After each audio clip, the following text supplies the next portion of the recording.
sensin diye başkanımızın yanına oturttular. Dernek başkanımız. Tecrübeli demişlerdir. Tanıyorsunuz. Genel Başkan Kuzu Bey.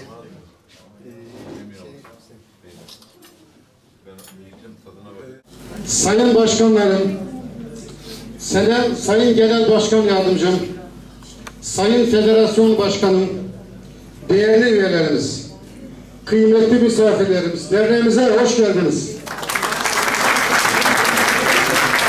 Kadın misafirlerimiz, 8 Mart Dünya Emekçi Kadınlar Günü kutlu olsun. Yerel seçimler sürecinin yoğun temposu içerisinde Çerkez toplumunu ve derneğimize yönelik ve nazik ziyaretleri için çok teşekkür ediyoruz. Derneğimiz 1961 yılında kurulmuş olup Türkiye'de Çerkez toplumunca kurulan ilk dernekler arasındadır. Çerkez toplumu olarak büyükşehir ortamının tüm zorluklarını karşın dilimizi, kimliğimizi ve kültürümüzü korumak için çalışmalar yürütüyoruz. Çalışmalarımızda kamu ve sivil toplum işbirliği anlayışını benimsiyoruz. Özellikle yerel yönetimlerde şehrin zenginliğine olan farklı kültürlerin desteklenmesi ve bu konuda sorumluluk alması gerektiğine inanıyoruz. Sayın Fethi Yaşar Başkanımız yıllardır bir Çerkez dostu olarak her zaman ekibi ile birlikte yanımızda yer almıştır. Kendilerine bu vesileyle bir kez daha huzurunuzda teşekkür ediyorum.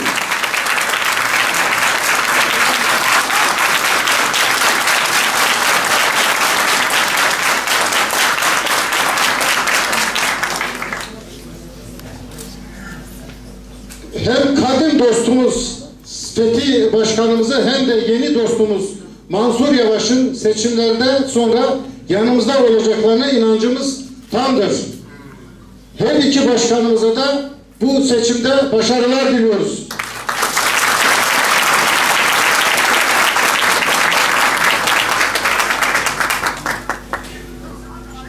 Teşekkür ediyoruz konuşmalarından dolayı dernek başkanımız Sayın Demir Kızılkaya'ya. Konuşmalarını yapmak üzere Kafkas Dernekleri Federasyonu Başkan Vekili Sayın Yıldız Çekerici'yi buraya davet ediyorum. Teşekkür ediyorum. Ben de Sayın Başkanlarıma, Sayın Başkan Yardımcıma geldikleri için çok teşekkür ediyorum. Geliyor mu sesim? Öncelikle 8 Mart Dünya Emekçi Kadınlar Günü vesilesiyle önce siyasette, sonra da tüm alanlarda çalışan, çaba sarf eden tüm kadınlarımızın eşitlik hakları çabaların yanında olduğumuzu belirtmek istiyorum. Destekliyoruz, yanlarındayız. Sayın Başkanlarım, adaylarınız hayırlı uğurlu olsun. Çok zorlu bir süreçte olduğunuzu biliyoruz. Böyle bir zamanda bize zaman ayırdığınız için de size teşekkürüz, müteşekkiriz. Kafkas Dernekleri Federasyonu, Çerkez halkının kültürel ve sosyal hakları için mücadele eden, insan haklarına saygılı, gönüllülük esasıyla çalışan bir sivil toplum kuruluş önderidir. Barışçıl bir yapımız vardır. Binlerce üyesi 32 şehirde 53 derneğiyle geniş bir yapımız vardır. Kültürel konuların yanında son zamanlarda özellikle ana dil konusunda çalışmalarımızı oldukça hızlandırdık. Bize göre dil ve kültür çeşitliliği toplumların zenginliğidir. Yine bize göre dünyanın neresinde yaşarsanız yaşayın, toplumların kültürüne, tarihine sahip çıkması en doğal hakkıdır. Yerel yönetimlerin sorumluluk alanlarındaki kültürel zenginliği koruma, geliştirme yükümlülüğü olduğunu da biliyoruz. Bu anlamda az önce Sayın Başkanımın da söylediği gibi Sayın Fethi Yaşar'a müteşekkiriz. Her konuda yanımızda oldu, destek verdi. Her iki başkanımızın da seçimden sonra destek vereceğine inanıyoruz. Şimdiden başarılar diliyoruz. Teşekkür ediyoruz. Yolunuz açık olsun. Konuşmalarını yapmak üzere derneğimizin eski yöneticilerinden İYİ Parti Genel Başkan Yardımcısı Sayın Hasan Seymen'i konuşmalarını yapmak üzere buraya davet ediyorum.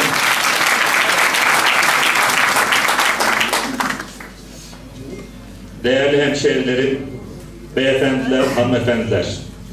Öncelikle ben de 8 Mart Emekçi Kadınlar Günü'nün tüm kadınlarımıza kutlu olmasını temenni ediyorum. Aslında bir bu kutlama değil, anma. Ama ağız alışkanlığı kutlama diyoruz, başka diyecek bir şey bulamadığımız için. Burası benim evim. Büyüdüğüm yer. Büyüdüğüm yerde siyasi kimlikle bulunmak bana çok kolay gelmiyor. Ama bu işin içine girdiysek gereğini de yapmamız gerekiyor. Mazur göreceğinizi ümit ediyorum. Sayın Fethi Yaşar, Fethi abimiz Ankara'da Çerkes Derneği'ne kurulduğu tarihten bugüne kadar en büyük desteği veren, sahip çıkan, her isteğimizde, ben dernek yöneticisiyken de, federasyon yöneticisiyken de, her isteğimizde bize sahip çıkan bir büyüğümüz ve şu anda Millet İttifakımızın yeni mahalle adayı, kendisine güçlü bir alkış istiyorum.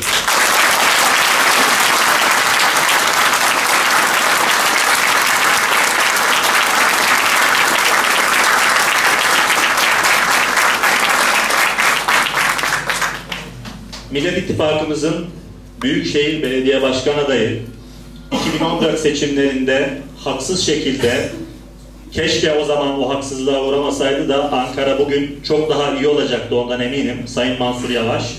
Kendisi de eminim Büyükşehir Belediye Başkanı olduğunda toplumumuza ve kültürümüze büyük destek verecek. Onun için de büyük bir alkış istiyorum.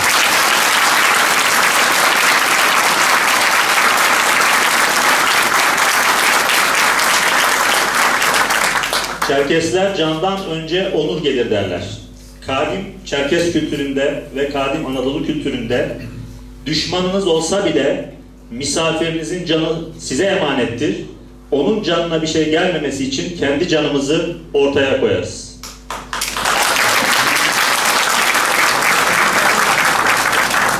Bugün tarihinden bugüne kadar derneğimizi siyasetler nasıl ziyaret ettiyse biz o şekilde ziyaret ediyoruz. Ama insanların üstünü arayarak derneğimizin içerisine bomba arayan köpek sokarak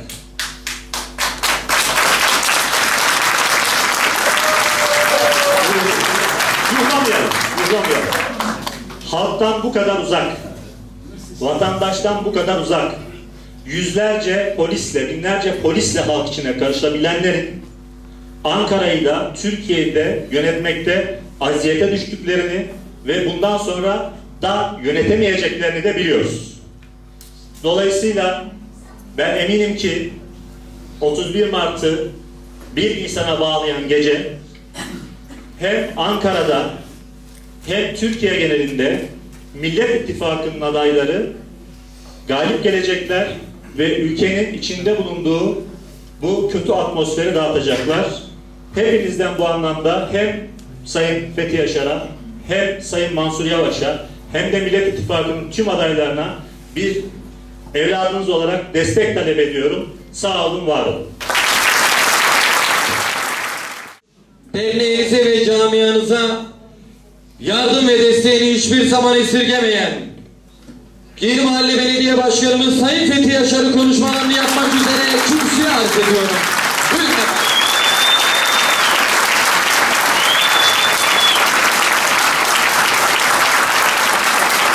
Çok değerli hemşehrilerim,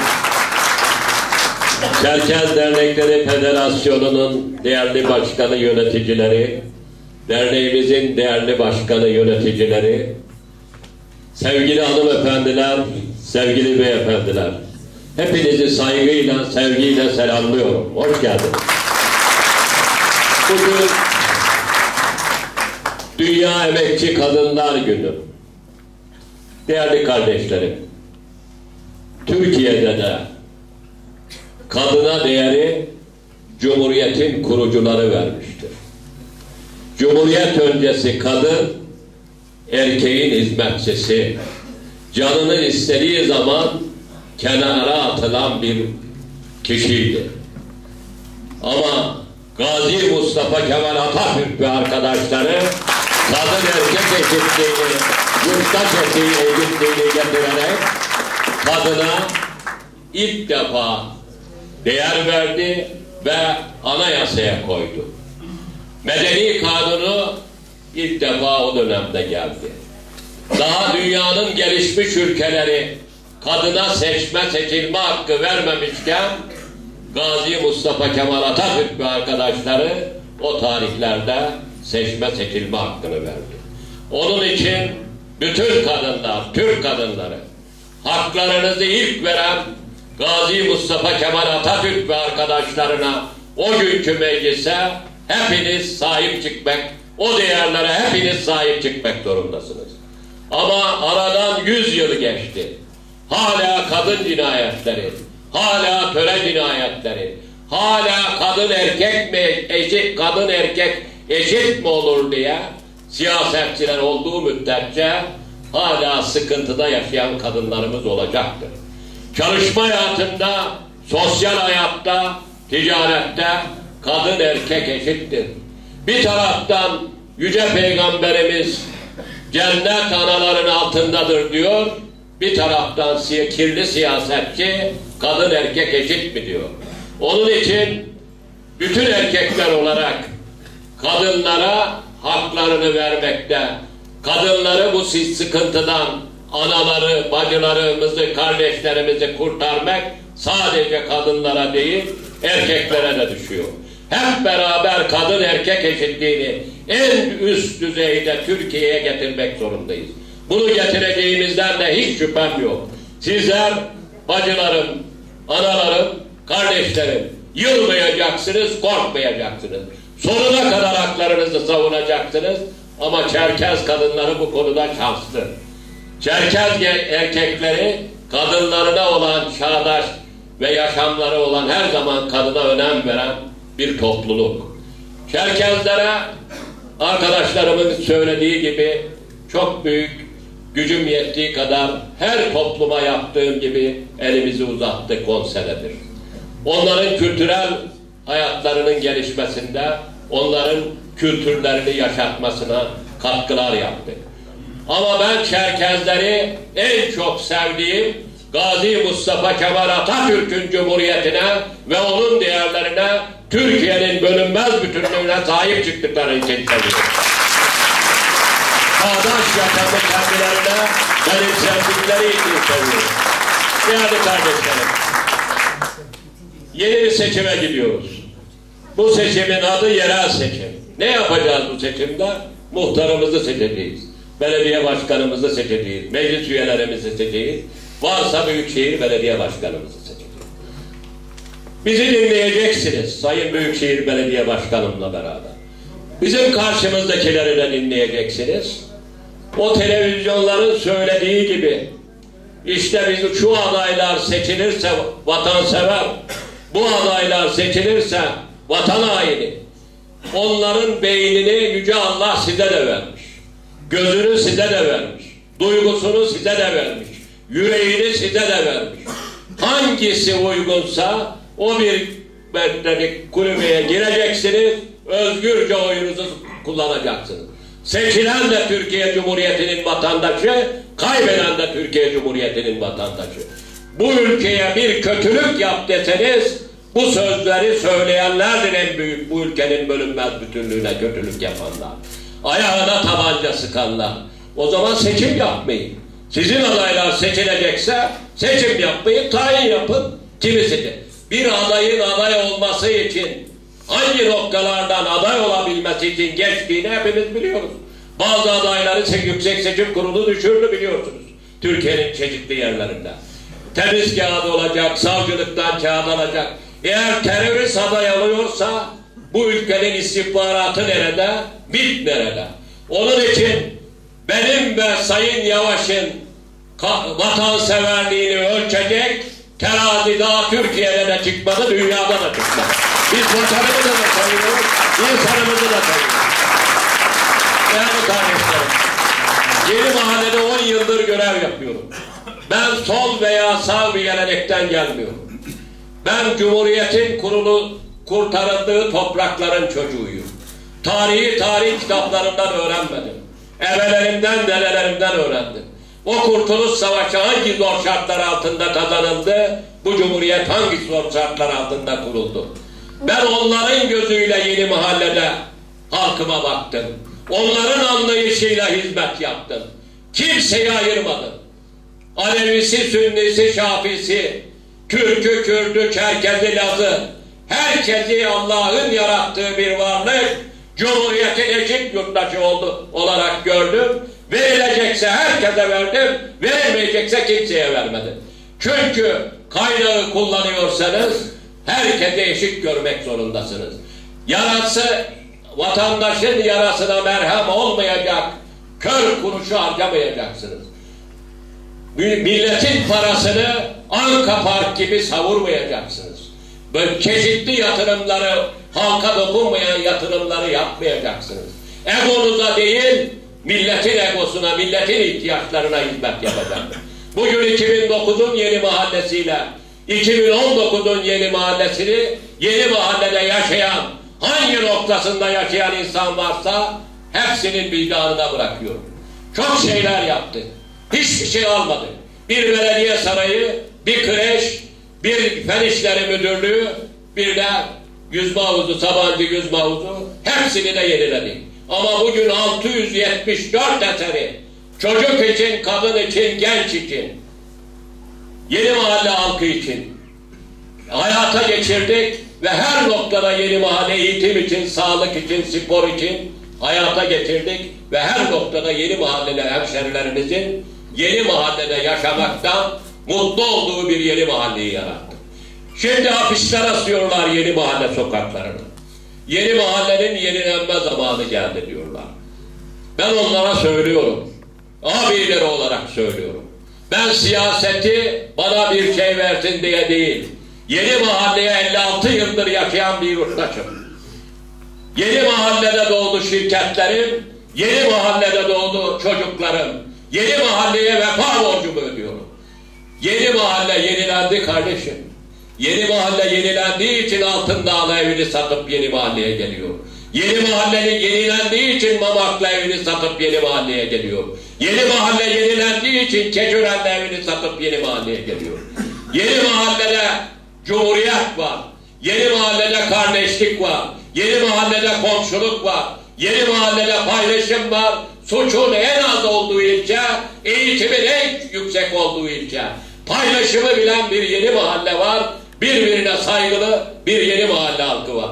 Böyle bir yerde yaşamaktan, böyle bir yerin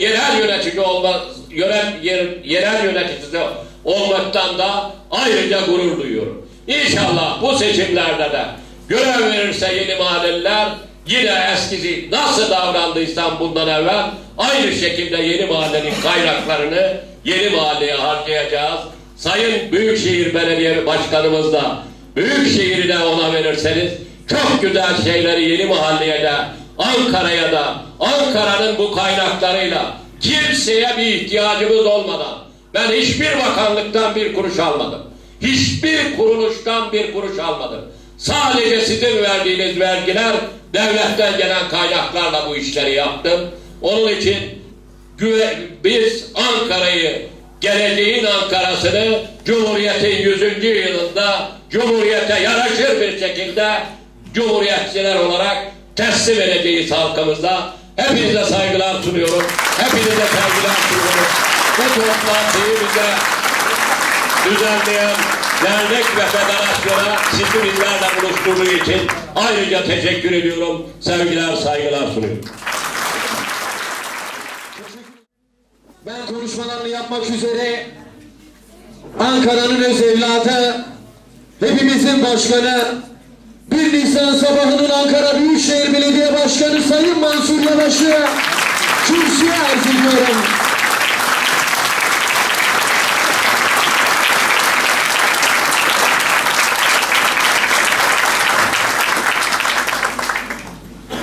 Efendim herkese iyi akşamlar diliyoruz, saygılar sunuyorum. Ben de Dünya 8 Mart Emekçi Kadınlar Günü'nü hem anıyor hem de kutluyorum. Efendim önce şunu arz etmek isterim. Benim amcamın rahmetli eşi Düzce Cicibey köyünden. Varsa bilmiyorum Düzce'de. Ben bu kültürü ondan biliyorum. Gerçekten imreniyorum. Okurken hatta hanım da burada, o zaman daha tanışmıyorduk. Bana bir tane Çerkez kızı bulmuştu ama biz gidip de isteyemedik okulumuz bitmeden. Ama açıkçası neden istediğimi söyleyeyim. Yengemi gördükten sonra, yengemin o kültürünü, gelen giden misafirlerle ilgilenişini, hatta zaman zaman arkadaşlarımı böyle davetsiz şekilde götürdüm. Çocukluk işte, düşünemedik lise çağlarında. Hepsi tedirgin gittiler. Dediler ki ya bizi tanımıyorlar falan, ne yapacağız diye, ama inanın arkadaşlarımın kendi annelerinin evinde nasıl rahat ediyorsan öyle rahat etti. Onun için hep imrenirdim. Bu nedenle kültürün bu kadarını bilebiliyorum. Efendim, tabii belediye başkanı kentindeki bütün değerlerine sahip çıkmalıdır. Bunlardan da elbette ki Kafkas kültürü, Çerkez kültürüne bizler sahip çıkacağız. Bu kültürün gelecek kuşaklara aktarılması için elimizden geleni yapacağız. Görüyoruz, Ankara'da birçok hemşeri dernekleri var. Onlar da Türkiye'nin çeşitli yerlerinden Ankara'ya gelmişler. Köylere kadar dernek kuruyorlar. Ama Ankara'da doğan yeni nesil nedense o kültürü yaşamaya pek memleketlerine gitmek istemiyorlar. Bu nedenle hemşeri dernekleri de o kültürü hem unutmak istemiyorlar, hem çocuklarına da öğretmek istiyorlar. Biz bunu fark ettiğimiz için en büyük projelerimizden birisi 2009'dan beri, yani 2009'da da aynı projeyi söylemiştim. Ankara Park gibi projeler yerine yine 2014'te de benim şimdi anlatacağım proje olursa turist geleceğini, yoksa Anka Park için, yani Gençlik Parkı'nın biraz daha büyüğüne, Adana Disneyland deyin, ne derseniz deyin, onların çok daha gelişmişleri Paris'te var, başka yerlerde var, oralara gideceğini insanlar. Bunun için kimsenin de gelmeyeceğini defalarca televizyondan da tartışmıştık. Benim projem şuydu, 81 ilin Anadolu Kültür Projesi'ydi. Her ilimizin kendine has kültürü var. Bunları 10.000 dönümlük büyük bir arazi içerisinde hepsinin kendi kültürünü yansıtacak, kendi objeleri, konakları örnek hangisi ise bir tane onlardan yapmak, o ilin valisi, belediye başkanı ve Ankara'da bulunan dernek ve federasyonlarıyla birlikte bizler de belediye olarak yardım yapalım. Her il orada sergilensin. Kendi kültürünü sergilensin. Hem somut olan kültürünü hem somut olmayan kültür mirasını gelecek kuşaklara aktarsın. Şarkıları, türküleri, gelenekleri, deyişleri, bunlar hep orada yaşasın istedik. Ama hangi şehirden olursa olsun görüyorum ki eksik düşünmüşüz. Bir Çerkez toplumu var. Onların da kendi kültürünü yaşatmaları için mutlaka bizim nerede yaparız bilmiyorum ama böyle bir alanda tahsis etmemiz gerekecek. Bunun şimdi farkına vardım. İnşallah zengin Kafkas kültürünü, Çerkez kültürünü yansıtacak bir yer hep birlikte yapalım. Ben bunun ne işe yarayacağını da söyleyeyim. Zaman zaman, şimdi biraz önce konuştuk, söyleme sayıp seçim bürosuna çağırdılar. Dediler ki İskilip dolması yiyeceğiz. Ben gittim, dolma bekliyorum. Baktım pilav üzeri et geldi. Hani dolma? Onlar ona İskilip dolması diyorlarmış. Yani daha birbirimizin kültürünü, Türkiye Cumhuriyeti sınırları içerisinde bilmediğimiz çok kültür var. Bir insan bu kültürü tanımak, bilmek istiyor. Eğer biz böyle bir alanı yaparsak, sadece turistler için değil, Ankara'da yaşayan herkes en azından hafta sonları değişik kültürleri tanımak için oraya gidecek. Ankara'nın kendi içerisinde de bir iş turizm, Ankaralılar için de AVM haricinde hava alacakları alanlar yapmış olacağız. Bizim en büyük projelerimizden birisi de odur. Bizler, ben 3. defa adayım. 3. defadır Ankara'ya soruyoruz. Problemleriniz ne? Bunu sorduğumuz zaman her zaman 1. sırada ulaşım çıkıyor. 2009, 2014 yine aynı. İçilebilir su çıkıyor, yine aynı. Trafik sorunu, yeşil alanlar sorunu, çarpık kentleşme aynen 2009'dan beri devam ediyor. Anlaşılıyor ki 2009'dan beri Ankara'yı yönetenler bir yani eski yaptıklarından ileriye bir adım gitmemişler. Çünkü ulaşımı alt üst geçitlerle trafiği çözmek istemişler.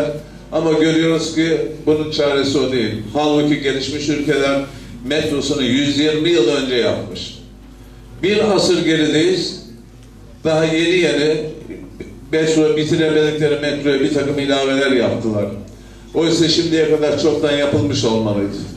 Söz bir yeri açıldığı zaman diyorlar ki arkamızda hükümet var. İyi de 17 yıldır hükümet var arkanızda. Neden bir tane metro yapmadınız, suyu çözmediniz, trafiği çözmediniz? Çünkü öncelikleriniz farklıydı. Sizin öncelikleriniz Türkiye'nin her yerinde gördüğümüz gibi çılgın projeler. Halkın parasını toplayıp böyle çılgın projelere gömdüler. Bunun en bariz örneği Ankara'da. Hadi gelmişken rakibime de bir şeyler söyleyeyim. Televizyona çıkıyor, bizi projesizlikle suçluyor. Kayseri'de de bütün projelerini yaptığını söylüyor. Bir internete lütfen girin. Şehri Derya diye bir projesi var. 400-500 dönümlük yere deniz getirmiş. Yanına gökdelenleri dikmiş. Tabii ki hayali olarak. Yapılmamış. Ben orada askeri savcılık yaptım. Hava İkmal Üssü'nün bulunduğu yerde büyük bir park, sazlık var. Orayı Central Park gibi yapacağım demiş. Yapılmamış. Bir tane daha var. O projesi de Kızılırmak Nehri'ni kıvrım Kayseri'nin ortasından geçireceğini iddia etmiş. Kızılırmak ikna olmayınca yapamamış. Yani bunlar değerli hemşehrilerim. Hem ekolojik dengeyi bözen hem de hep hayali projeler. Halkın parası bu kadar boşa harcanamaz. Çünkü bizler, başkanım da ben de maaşımız sizlerin verdiği vergilerle alıyoruz.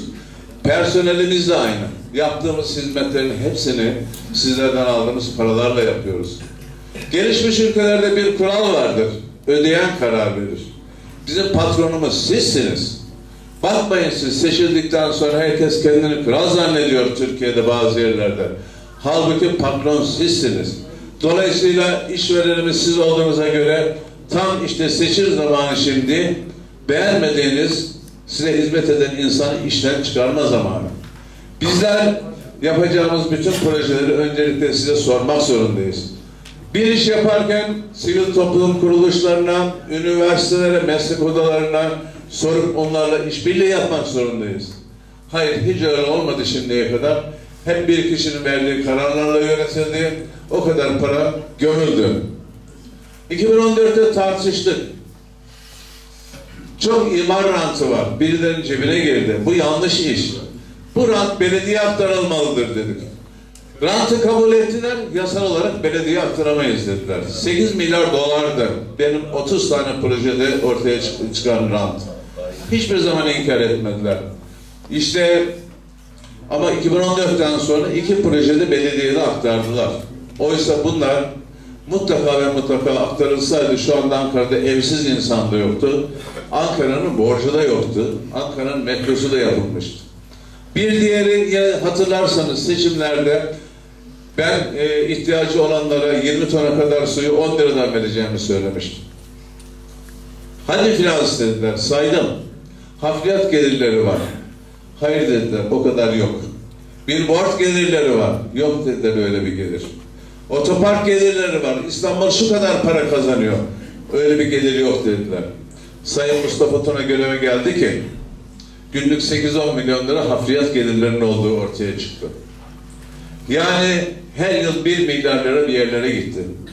İşte siz yönetici olarak Ankaralı'nın hakkı olan, yetimin hakkı olan paraları sağa sola harcamaz, sahip çıkarsanız Ankara'nın bütün projelerini gerçekleştirebilirsiniz.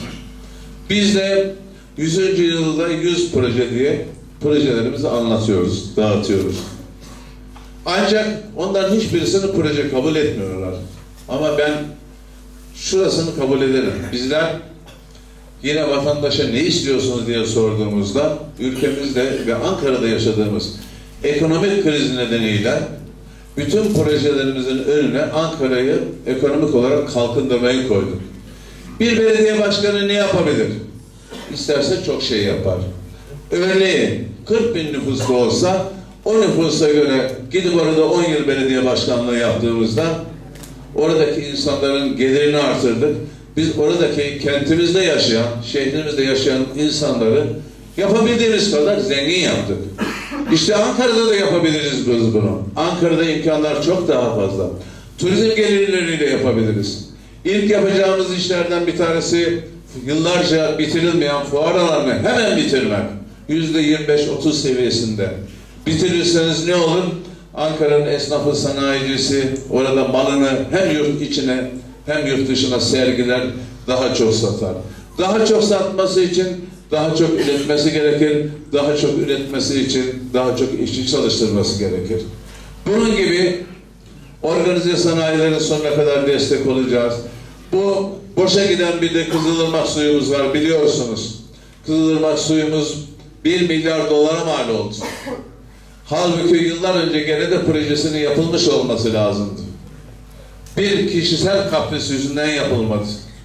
Ve sıkışınca hemen Kızılırmak'a o kadar para harcandı. O bizim 2050 yılında torunlarımızın, çocuklarınızın suyuydu. O zaman yapılması planlanmıştı devlet su işleri tarafından. İşte o projenin de boşa gitmemesi için, o 1 milyar dolarlık yatırımın boşa gitmemesi için o suyu Gölbaşı ve Bala arasında 1000 kilometre karelik bir alanda en az 200 bin dönüm arazinin sulu tanıma geçmesi için uğraşacağız. Bunu yaptığımız zaman arpa buğday ekerse 2 misli, mısır türü ekerse 4 misli ama domates, marul, sebze ekerse tam 5 milyar yıllık orada gelir elde edilecek. Tabii ki o 5 milyardan Ankara'daki bütün esnafı, sanayicisi istifade edecek, müteahhidi istifade edecek. Bunların birçoğunu biz gerçekleştirebiliriz ve bu nedenle öncelikli olarak Ankara'nın ekonomisini kalkındıracak istihdam projelerine ağırlık verdik. Köylerde hayatı teşvik ediyoruz. Kısa geçeceğim. Onların köylerde yaşaması için su parasını en az miktarda alıp bütün hepsini güneş enerjisi yapmak suretiyle aynı zamanda bu güneş enerjisinin tümünü Çamlıdere Barajı'nın üzeriyle birlikte Ankara'nın çeşitli yerlerine güneş tarlaları da kuracağız. Köylerdeki insanın para harcamadan yaşamasını ama onlardan bir şey istiyoruz, üretmesini. Meyvacılık yapsın, tarım yapsın, hayvancılık yapsın, üretsin.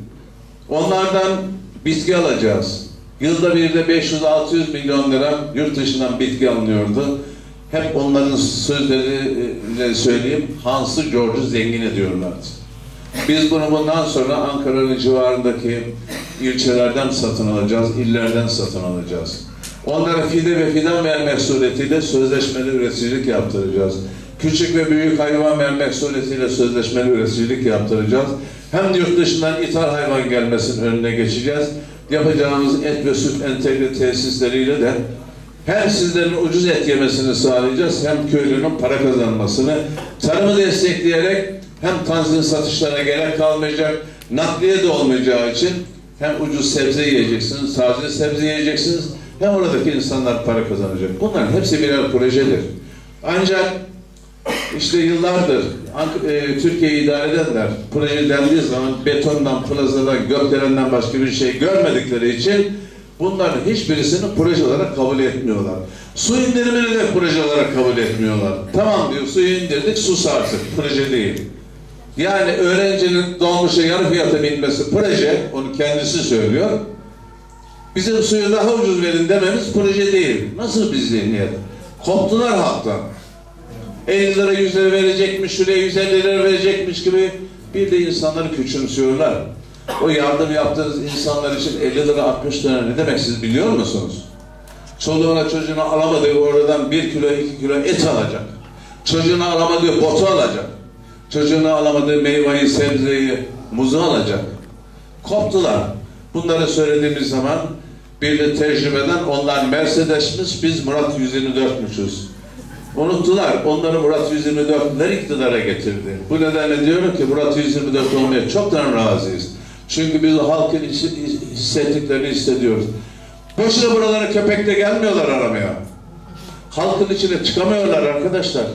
Görmüyor musunuz? Biz düzenli olarak akşamları televizyondan izliyoruz. Bütün yaptıkları toplantılar sivil toplum kuruluşlarını ya ayağına çağırmak ya da öyle bir toplantı, salon toplantısına güvenlik tedbiri aldıktan sonra çıkıyorlar. Ben tavsiye ediyorum, bir çıkın bakalım halkın içerisine. O 50 liraların, 100 liraların neler ifade ettiğini bir görün. Halkın ne kadar açlık çektiğini, işsizlik çektiğini görün. Sincan Organize Sanayi'den 5000 kişi çıktı. Sitelere gittik, bomboş. Gimat'a gittik, Ostim'e gittik, bomboş. Durmuş, iş durmuş, sanayi durmuş. Biz bunlar varken kalkıp da ne projesi tartışacağız? Ama buna rağmen elbette belediyeciliğin asli görevlerini proje bile saymıyorum ben. Metronun yapılmasını, musluktan içilebilir suyu, bunlar ben proje bile saymıyorum. Bunları herhangi bir belediye başkanı, eskisinden başka herhangi bir belediye başkanı olsaydı zaten bunları yapardı. Biz bunları söyledikçe vatandaş kıyaslıyor. Bizim de geçmişimizi biliyor. Kıyasladıkça halk kararını vermeye başladı. Görülen o ki Ankara'da yaşayan hemşehrilerimiz bizi bir 5 yıl deneyecek. Bu ortaya çıktı. Anketler bunu söylüyor, sokak bunu söylüyor. Yıllardır anketlerde anketsiz yapmadan adım atmayan insanlar her nasılsa şimdi anketleri kabul etmiyoruz diyorlar. Ama önüne gelen anketleri gördükçe dilleri kirlenmeye başladı. Sayın Başkanım tek başına gidiyor yeni mahallede. Kaç defa ben gördüm. Adam ayırmıyor. Herkese eşit davranıyor. Dolayısıyla korkacak kimsesi yok. Tek başına geziyor. Ben şimdi soruyorum. Sayın Başkanım kaç kişi işten attınız? AK Parti'den aldı. Biz işçi atmakla suçluyorlar. Niyetimizi okuyorlar. Sayın Başkanım kaç PKK'lı yakalandı belediyede? Allah aşkına. İnsan bunları söylerken utanır. Söyleyecek sözünüz olsun. Hakaret etmeyin. Hem diyorlar biz kirli siyaset yapmayacağız, proje konuşacağız diye ortaya çıkıyorlar. İlk ağızlarından çıkan Zillet İttifakı, arkasından da geldikleri nokta bu. Temizi buysa kirlisini ben hayal bile edemiyorum açıkçası. Bugün internette gördüğüm bir şeyi söyleyerek sözlerime son vereceğim. Bir kızcağız tweet atmış. Ne olur böyle konuşmayın diyor. Babam Cumhur İttifakı'na oy verecek. Versin. Ama ben Millet İttifakı'na vereceğim diye babam beni hain mi ilan edecek şimdi diyor. Biz bunları duymak istemiyoruz diyor. İşte bizler inşallah Sayın Başkanımla beraber iş başına geldikten sonra şu bilinçle hareket edeceğiz. Biz 6 milyon yaklaşık insandan su parası, vergi, emlak vergisi, harçlar alıyoruz. Sormuyoruz alırken sen necisin diye. Hizmet ederken mi soracağız? Elbette hizmet ederken de sormayacağız. Herkes Allah'ın yarattığı bir varlık. Hepsine saygı duyacağız. Hepsine eşit şekilde hizmet edeceğiz. Ötekileştirmeyeceğiz ve 31 Mart akşamı seçimi kazandığımızda biz zafer kazandık falan demeyeceğiz. Halk bize 5 yıllık yetki verdi diyeceğiz ve eşit hizmet edip böbürlenmeden, kibirlenmeden farkımızı hizmet ederek ortaya koyacağız. Bugün bizleri ağırladığınız için hepinize çok çok teşekkür ediyorum. İnşallah bereketin, huzurun arttığı bir Ankara'da, İnşallah Mustafa Kemal Atatürk'ün bize emanet ettiği yakışır bir Ankara'yı hep beraber gerçekleştirmek umuduyla hepinize sevgi ve saygılar sunuyorum. Çok çok teşekkür ediyorum. Teşekkür ediyoruz. 1 Nisan sabahının Ankara Büyükşehir Belediye Başkanı Sayın Mansur Yavaş'a konuşmalarından dolayı Büyükşehir Belediye Başkanımız Sayın Mansur Yavaş dernek yönetiminden Nurten Şimşek'e çiçeklerini takdim edecek. Nurten Hanım'ı yönetimden Nurten Hanım evet. Buradan. Nereye Çerkes derneklerimizin çok değerli üyeleri, bu geceyi organize ettiğiniz için Ankara Büyükşehir Belediye Başkanı Sayın Mansur Yavaş ve Yeni Mahalle Belediye